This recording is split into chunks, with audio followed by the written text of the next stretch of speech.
first. We've got Barrett Sallee of CBS Sports joining us now. Let's start, Barrett, with what happened down in College Station with Jimbo Fisher and Texas A&M. I'll start with this. How surprised were you that this game went the way that it did based on what we saw from this team in week one? Well, thanks for having me, Alyssa. I was surprised that Appalachian State was able to own the line of scrimmage in the way that it did. I didn't think that it would win, but I certainly thought that it would cover. I just think when a team like Appalachian State, they're better at quarterback, because Chase Bryce, in my opinion, is better than Haynes King or anybody else that Texas A&M can trot out there right now. And I didn't necessarily anticipate the offensive and defensive lines for Texas A&M to be that bad, but I do think the offensive line has been and will continue to be a problem. So, I think for Texas A&M, it's all about how well their defense plays. And their defense did not get Appalachian State off the field. That was the main problem. If that offense is asked to do anything of substance from an explosive standpoint, I don't believe that it can do that. Barrett, you mentioned Haynes King, and I think that's the biggest question now for Aggie fans is, do we continue to see Haynes King, or do we see Max Johnson come in and play some snaps this coming weekend? Do we have a quarterback battle on our hands? What would you do if you were Jimbo Fisher? I would make a change to Max Johnson and see what he can do. Unfortunately for Texas A&M fans, Jimbo Fisher is stubborn to a fault, and he'll probably play Haynes King. But I think right now you have to see what Max Johnson can do. He's had success in the SEC. He's a little bit more mobile than I think folks give him credit for, and really there's nothing to lose. I think you know what you're going to get with Haynes King. And that's not good, especially going up against a potential first-round draft pick at quarterback in Tyler Van Dyke.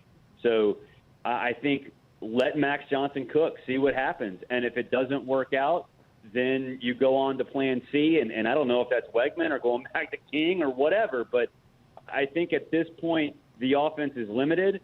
I don't necessarily know if it would change if somebody else goes in there, because it is Jimbo's offense. And I think he is stuck in a rut from 5, 6, 7 years ago and hasn't evolved. But I think right now you have to at least consider it. And if it was my decision, I would see what Max Johnson can do. And you go, and again, if it doesn't work out, you move on to C.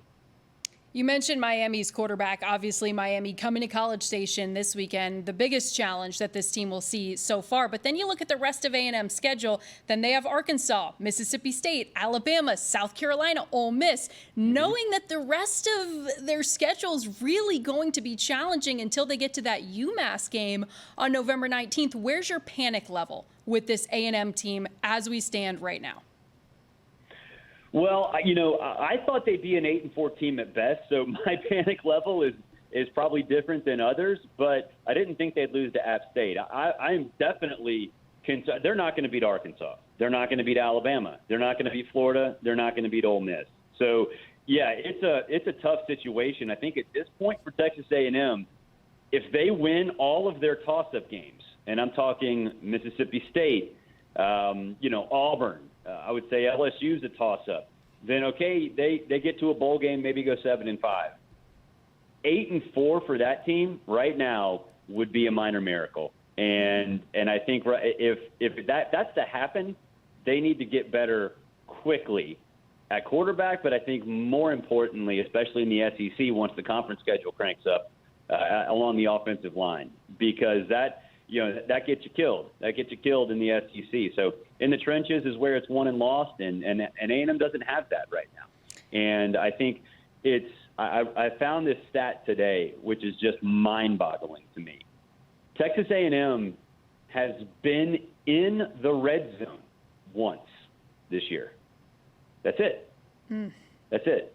They scored in the red zone, but they are last in the nation in actual red zone attempts with one. So, I think that makes it really, really hard to compete in the SEC. And if you're not going to compete in the SEC and you might have one or two out-of-conference losses already on on your resume, it's going to be hard to make a bowl game. Yeah, against two opponents that many would have looked at on paper, saying that A&M should have absolutely blown out. Let's transition to another team in the SEC West, Alabama. Of course, that 1-point win over Texas on Saturday. What did you make of the uncharacteristic play that we saw from the Tide, but ending up with the win altogether?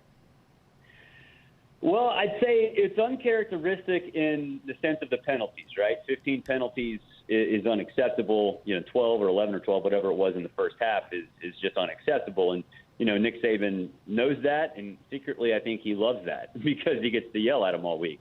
But I'd say the other problem was very characteristic of Alabama, and that's the offensive line struggles. Bryce Young was running for his life again. They gave up 5 tackles for loss. He had to avoid, a free runner on that final drive. He was scrambling around trying to create the whole game. That's an Alabama problem. That's not just a trend. That's their identity right now because it's been their identity last year. It was a problem this past spring. It was a problem 2 springs ago. So I think it'd be one thing if all of the issues that popped up are aberrations. Certainly the penalty issue is an aberration. But the other problem, the main problem, is the offensive line, which is it's their identity. I mean, Alyssa, it's really hard to make Texas's defense look good. And Texas's defense, especially in the front 7, looked good. That's alarming. Thanks for watching ESPN on YouTube. For live streaming sports and premium content, subscribe to ESPN+.